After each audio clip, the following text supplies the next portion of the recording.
because of reduced assessments. And the likelihood is somewhere down the line, they're going to raise taxes to make up the difference. Pat Battle, New York Nightly News. The long dispute over Brooke Astor's will has finally been settled. The agreement comes nearly 5 years after the socialite and philanthropist died at the age of 105.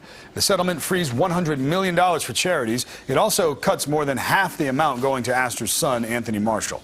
Marshall and the charities have disagreed on which will expressed Astor's true intent. Apparently, she had several. He was convicted in 2009 of taking advantage of his mother's dementia, partly by engineering changes to the will. He is appealing. We all love our cell phones, but not when a cell phone tower springs up near your yard. Some Long Island residents are so angry about a new cell phone tower project that the police have now gotten involved. Greg Sergel has more from Manor Haven. Just outside Erin Ryan's window is what she calls a neighborhood disgrace. It's a 127-foot cell phone tower, now under construction, right in the middle of the waterfront village of Manor Haven. Every time I look out my kitchen window, I almost get tears in my eyes just thinking, I can't believe this is going on right now. The final construction of the tower began Tuesday.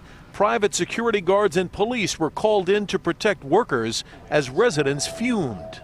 All of this beautiful property in this neighborhood of Manor Haven has been decimated by this rocket ship that's been put in the middle of our neighborhood. Manor Haven's village board approved the cell tower 4 years ago, but then tried to stop construction a year later.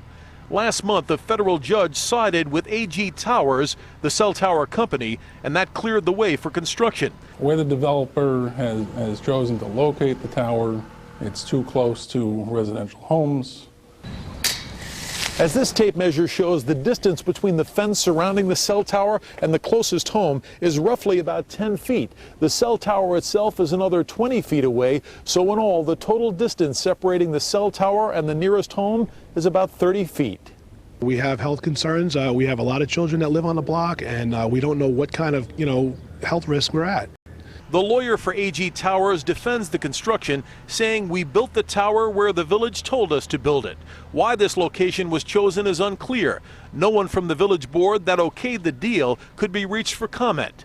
What is clear is that the village has already received over $100,000 from a company whose shareholders include former Suffolk County executive Pat Halpin. Doesn't it smell? I mean, it really has a bad aroma. The tower could be operational within days. NYPD cop Erin Ryan, who's battling cancer, now plans to move. Greg Sergel, New York Nightly News. We're used to seeing the head of the New York Archdiocese celebrating Mass within the confines of St. Patrick's Cathedral. So perhaps for many to see Timothy Cardinal Dolan doing so in prison is a bit of a change. The Cardinal was greeted warmly this afternoon at the Taconic Correctional Facility in Westchester, an all-female prison, and he's actually been there before to say Mass. Dolan spoke on the importance of faith for those on the inside. He says he has a moral obligation to speak to everyone, including the incarcerated. Pope Benedict XVI celebrated Mass in Havana today before meeting with Fidel Castro. He heads home tonight, ending a 3-day visit to the communist nation. NBC's Mark Potter has our report from Havana. This afternoon in Havana, Pope Benedict and Fidel Castro held a meeting at the Vatican Embassy. In a video released shortly after that meeting, Fidel Castro could be seen walking carefully, escorted by his 2 youngest sons, Alex and Antonio, and his wife, Dalia. He was wearing a black jacket, appeared to be stooped over as he appeared to have a cordial greeting with the Pope. We do now have confirmation from this video that this anticipated meeting between the leader of the Cuban Revolution and Pope Benedict has occurred in Havana, Cuba. The morning began with the Pope celebrating an open-air Mass at the Plaza of the Revolution before several 100,000 people. In his homily, the Pope spoke frequently about the need for truth and freedom and called for more opportunity, more freedom for the Cuban Catholic Church here. He also spoke about fanaticism and scolded those who would impose their own truth upon others. In response to the Pope's statement at the beginning of his trip calling for Cuba to find alternatives to Marxism, the Vice President of Cuba responded saying that while there will be more economic changes in the future, there will be no changes to Cuba's political system. Back to you.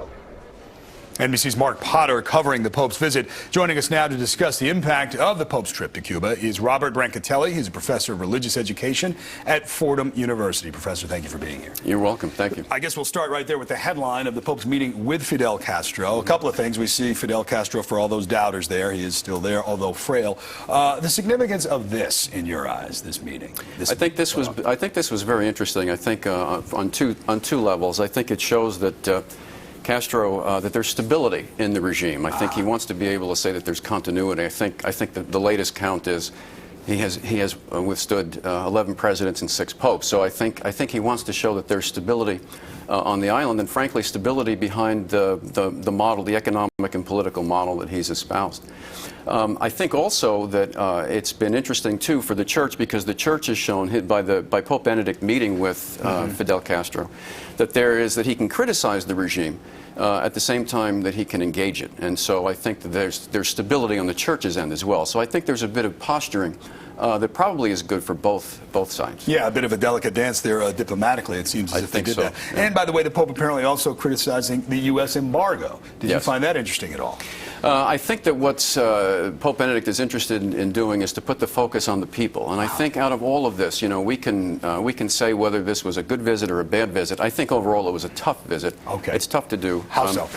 Well, I don't think that there wasn't a lot of expectations coming out of this. Right. It's the second time around. It's almost as if, when President Nixon went to China, and there was a lot of fanfare, obviously, with that, the opening of China, and then the follow-up then is the real work that needs to be done. I think in an analogous way, I think Pope Benedict is trying to do that with Cuba. He's very much interested in 2 issues. One is having access of the church to, he wants it to be open, but he wants to have access to the media, and he wants to be able to say, look, we need the school system here, because the school system, frankly, whether it's the Archdiocese of New York or Havana, is the lifeblood of the Catholic Church. So I think that he's interested in that. The regime is also interested in showing that they have stability and that they're willing to engage the Pope. They're willing to play, they're a player on the international stage, while at the same time being true to their Marxist ideology.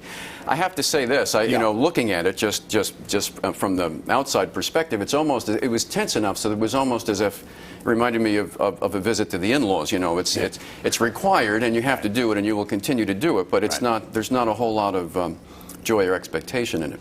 Okay. All right. Well, there's so much to talk about. We've run out of time, but Professor Brancatelli, thank you for giving us a little perspective on the Pope's visit. Coming up, those full-body scanners at the airport, they're very expensive, and in many places they're barely being used. So now the TSA making changes. Plus, an angry neighbor and a Bobcat tractor. The reason beyond this bizarre rampage next. All over America, children in foster care dream of having a family to call their own. While for many families, the dream is to share their lives with a child. Thanks, Mom. You're welcome. Happy anniversary, Mom and Dad. Wednesday's Child, making dreams come true. I'm 4 New York meteorologist Janice Huff. Join me for Wednesday's Child, every Wednesday and Sunday on 4 New York. Who looks better, bald Milo or Milo with hair? What about this guy, bald Torrance or Torrance with hair? If you think that you'd look and feel better with hair, now you can do something about it. Introducing the world's first and only permanent solution to hair loss. You wash it, you cut it.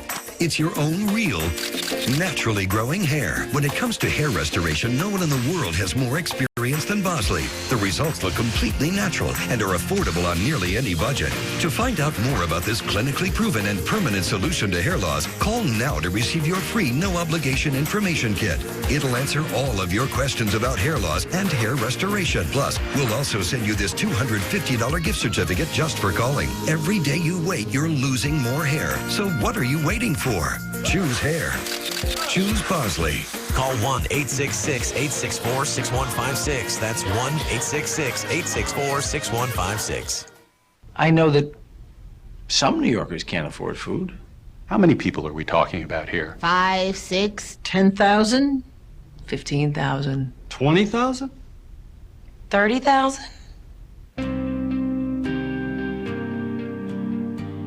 No one should go hungry in New York.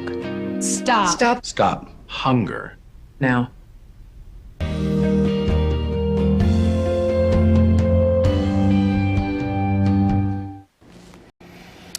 Some promising news tonight for breast cancer survivors. Researchers at Purdue University say they may have found a way to spot recurrences in breast cancer patients up to a year early.